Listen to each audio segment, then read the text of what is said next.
Good morning, everyone. It is Dave and Bo on a beautiful, sunny Saturday morning.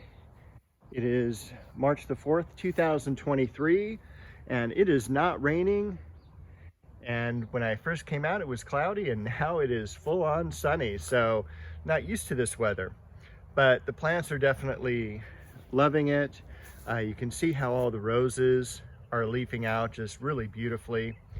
And even Helen Trauble got about half the plant doing well, and then half the plant still staying green or with a cane. So I'm feeling a little bad about that, hoping she's going to make it through this season. The irises back here,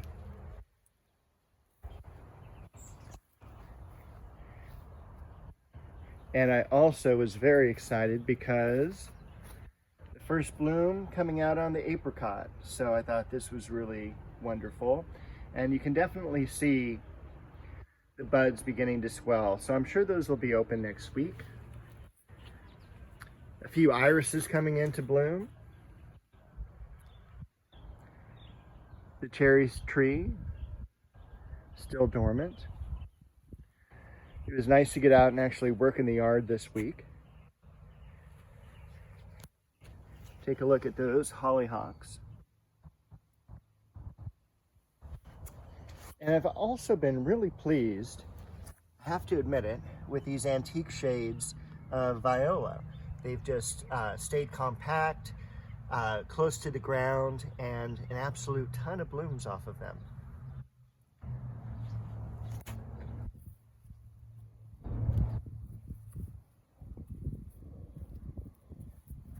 Got a few pansies that have come up after the rain.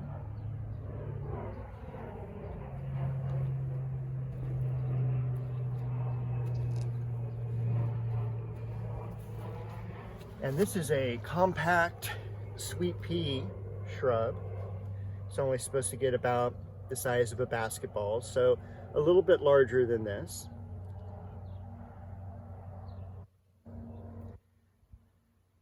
Some foxglove along the back, mugo pine, and I'm looking forward to these scilla bulbs coming into bloom. It should be another couple weeks. I don't see any buds quite yet on them.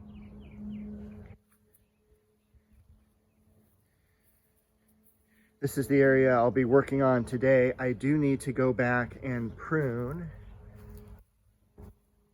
the irises. This is not the time of year that you normally prune them. You want to prune them in August, but they were transplanted, and because of all the flower stalks on them, I just left them. But now I'm gonna cut them back to clean them out so they'll look a lot better. On the crabapple, I don't know if that'll focus too well. We've got a little bit of buds coming up, so that's exciting. The larkspur down below, and then of course this plant here is the Philadelphus. Also, look at this fragrant plum that I planted this year. It's just leafing out really nicely.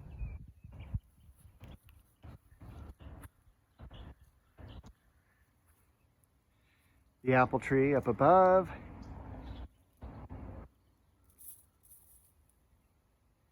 And I have cleaned out, finished pruning rather, the macadamia tree. So that took several weeks to get done, but it's nice and clean. I'm very excited. I did want to show you some of the things I got this week for the yard. Lately, I've been interested in those, conifers and such you see up in Oregon, which we really don't have a whole variety down here. We have some junipers and stuff, but that's so old 1950s type of landscape and dirty and such. And these are so cool and compact. They're kind of like, bonsai plants basically, but they do grow very nicely in the landscape. I went to a nursery. I'll put their address down in the description, called M&M Nursery, just like the candy. And they had a whole bunch of miniaturized plants And I also picked up a carnation from them. And what is an English garden without English daisies? I did clean out as well the holding area for my plants, realizing I do need to get a lot of these in the ground. I also got a Japanese maple this week, since this is the time to get them, and I got a really good deal on that one. A few other plants I need to get into the ground. Take a look at the climbing rose. Again, this is Cecile Bruner. Small little dime-sized pink flowers. And this is a really old variety from the late 1800s.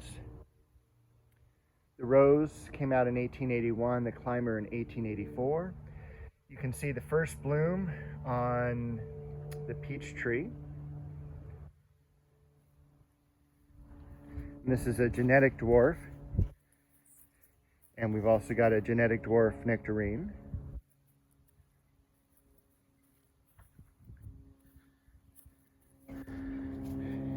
And I felt horrible after I moved all those plants. I had forgotten that I had a bulb that would come back year after year, and I had plants all around them. So hopefully these will still have some time to come up and flower. They have kind of like a cup-shaped flower that I'll hopefully be able to show you in a couple of weeks. It's nothing too showy. It's hidden behind or under the foliage. Centranthus, and we also have a Centranthus flower right there. And this is an incredible blooming plant. If you have room for it, the plant gets maybe twice the size as it does here, but in terms of width, it doesn't really get super high, except for the flower stalks. So the plant stays about like this, and the flower stalks just kind of start heading off in all the directions. So it can demand some space, but it fits well in between plants. I'll just say it at that. In the cage somewhere, and it's not coming up yet, is a peony, and planted that a couple of years ago, and it's come back every year. The dogwood.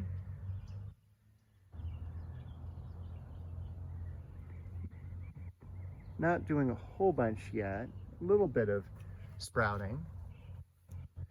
Then we'll head over to across the yard. And if you saw the video last week, we actually had some water in the pond. Still deciding on what I really want to do with this area. It is just kind of ivy and dirt and kind of that corner of the yard you don't know what to do with. I do need to work on the back fence, so I may be pulling a lot of this ivy down. But I did see, as I was coming back to inspect the fence the other day, here's some clivia or kaffir lilies. Vibrant orange flowers when these bloom.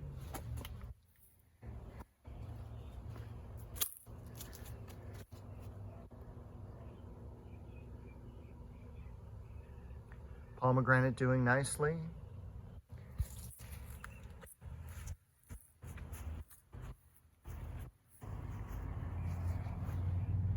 Daffodils looking a little bit better than last week.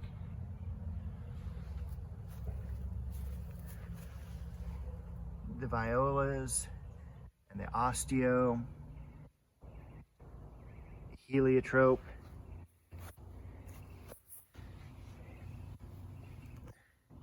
And the hyacinths. Really excited. It looks like this hyacinth is going to break into bloom pretty soon.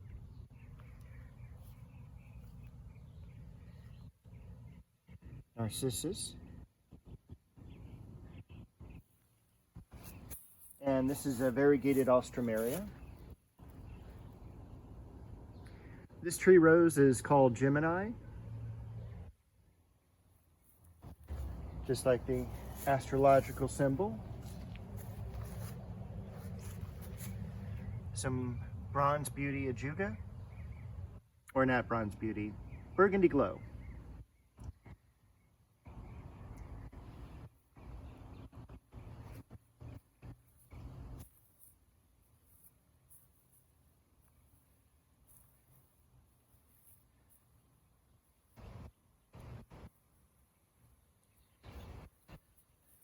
Here's the other osteo that we only had 3 blooms on last week. Whole bunch more to go. I need to start deadheading the bulbs there, the leucojum. And flip over here. I do want to also, in this hose area, since we've had so much rain, I want to dig it out and put in some brick. That'll keep the hose from getting muddy, be a little bit more finished. Society garlic coming back again really nicely. That was cut back a couple of weeks ago.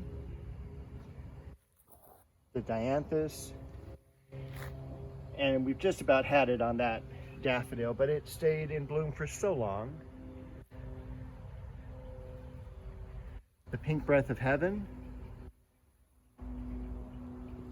And this will be covered with bees later today. You can already see a few things flying around here. And then the magnolia.